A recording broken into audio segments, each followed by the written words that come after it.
को बढ़ते हमलों नेतन्याहू का इरादा क्या है? דרך בטוחה, הוא ומשפחתו לצאת החוצה, ואנחנו ניתן גם תמורה של $5 מיליון לכל חטוף. תבחרו, הבחירה בידכם. साफ है इजरायली फोर्स रुकने वाली नहीं है।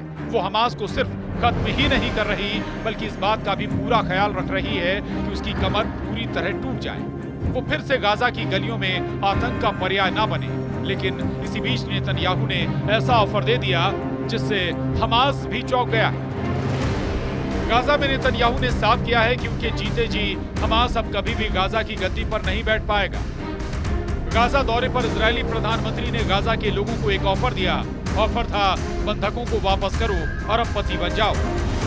नेतन्याहू के ऑफर की पूरी डिटेल आगे, उससे पहले देखिए गाजा के फ्रंट पर नेतन्याहू के पहुंचने की पूरी डिटेल। इजरायली प्रधानमंत्री अपने नए डिफेंस मिनिस्टर के साथ गाजा के फ्रंट पर पहुंचे, जहां उन्होंने इजरायली आर्मी से मुलाकात की। गाजा में आर्मी चीफ ने प्रधानमंत्री को ऑपरेशन की एक जानकारी दी। प्रधानमंत्री नेतन्याहू ने यहां फौजियों के साथ मीटिंग की, एक बारीक चीज की जानकारी ली और फिर नेतन्याहू के डिफेंस मिनिस्टर ने वो कह दिया जिसने हमास को एक बार फिर सुरंग में घुसने पर मजबूर कर दिया। गाजा में अभी भी लगभग 97 बंधक मौजूद हैं, जिनको रिहा कराने के लिए इजरायली सरकार अब बम गोला और बारूद से अलग भी कुछ सोचने लगी। हमास के लड़ाकों ने 7 अक्टूबर 2023 के हमले के दौरान 251 इजरायली लोगों को बंधक बना लिया था।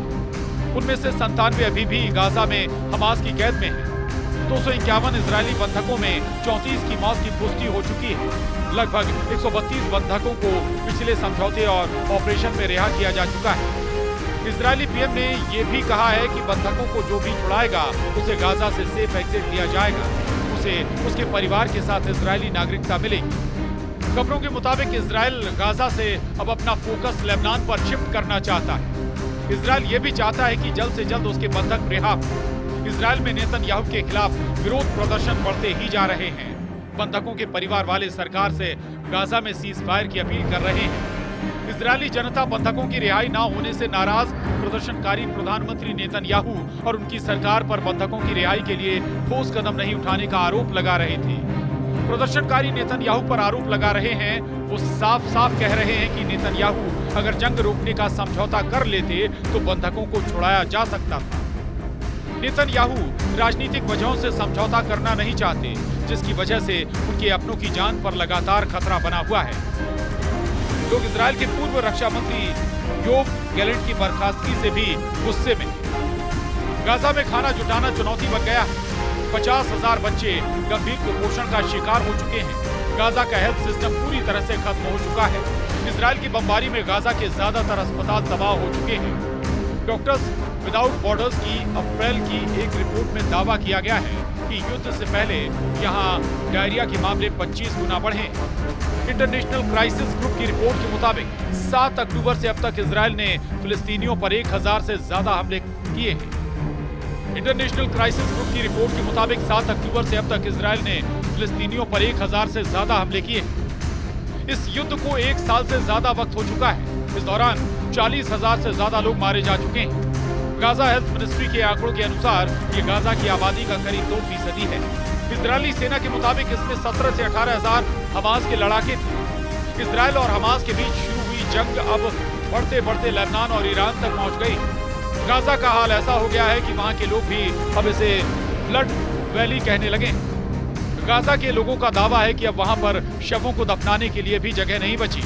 यूनाइटेड नेशन की एक संस्था ने अपनी रिपोर्ट में पिछले महीने दावा किया था कि अब भी 10,000 फिलिस्तीनियों की डेड बॉडीज मलबों के नीचे दबी। इन्हें निकालने में 3 साल लग सकते हैं। यूनाइटेड नेशन की एक रिपोर्ट के मुताबिक गाजा पट्टी में जंग शुरू होने के बाद 39 मिलियन टन मलबा पैदा हुआ है। इसमें रेत, बिना फटे बम, एस्बेस्टस, यहाँ तक कि लोगों के अवशेष भी शामिल हैं।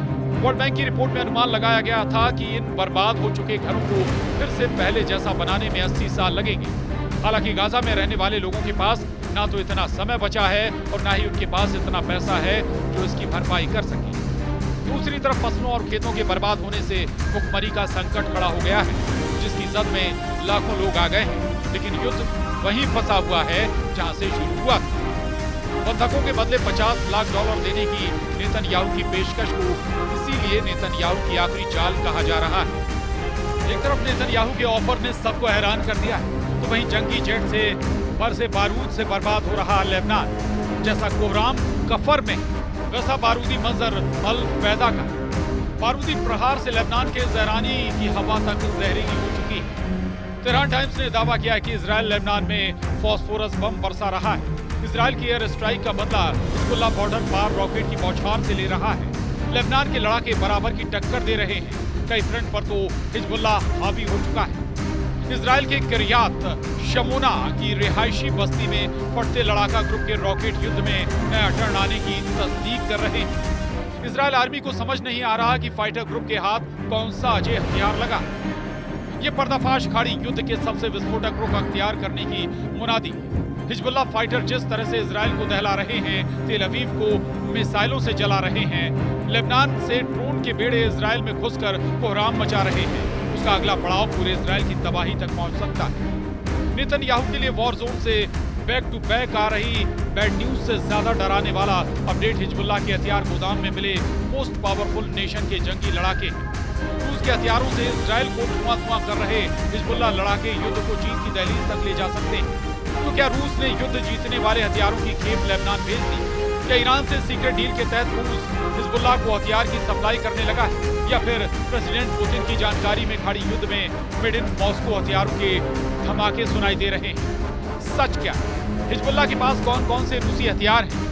नसरल्लाह आर्मी क्या रूस की लॉन्ग रेंज मिसाइल भी जुटा चुकी है? अपडेट डरावना है, नेतन्याहू के लिए खौफनाक है। लेबनान में युद्ध में उलझी इजरायल सेना के लिए सदमे से कम नहीं। उधर गाजा फ्रंट पर भी इजरायल जोरदार झटके महसूस कर रहा है, जहां हमास लड़ाकों ने इजरायल के रिजर्व सैनिक को ढेर कर दिया।